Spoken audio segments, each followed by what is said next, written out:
संतोष देशमुख हत्याकांडानंतर पहिल्या दिवसापासून राज्यभर जे मोर्चा आणि आंदोलनं झाली त्या सभेतून धनंजय मुंडेचा राजीनामा घेतला पाहिजे ही आम्ही मागणी केली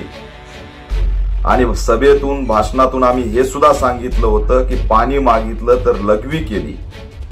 त्यावेळेस अनेकांनी आमच्यावर विश्वास ठेवला नाही, परंतु आम्ही लढत राहिलो, संघर्ष करत राहिलो आणि त्या दबावातून सीआयडीने चांगली चौकशी करून जे काही रिकव्हर झालंय आणि काल जे महाराष्ट्राने फोटोच्या माध्यमातून चित्र बघितलंय, समग्र महाराष्ट्र हळहळ व्यक्त करतोय आणि फोटो बघितल्यानंतर धनंजय मुंडे यांचा राजीनामा राज्य सरकारने स्वीकारलेला आहे। आता नैतिकतेने राजीनामा दिला असं म्हणता येत नाही, तर यांचा पर्दाफाश झाला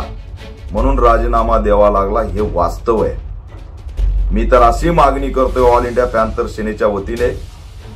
पुण्याचं विक्रम गायकवाडचं प्रकरण असेल,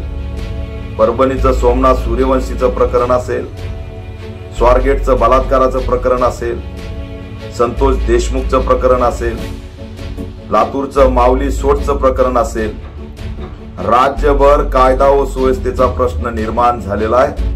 धनंजय मुंडेच्या राजीनाम्याचं आम्ही स्वागत करतो,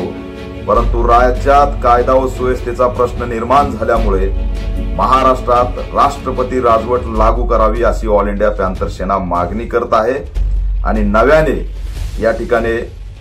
भूमिका घेतल्याशिवाय राज्यासमोर आता पर्याय नाही। कारण राज्यभर गुन्हेगारी, महिलांच्या असुरक्षितता असेल,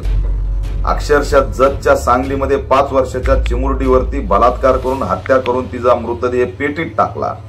तर या घटना सुद्धा नाकारता येणार नाही। केंद्रीय मंत्र्याच्या मुलीची छेड काढली जाते,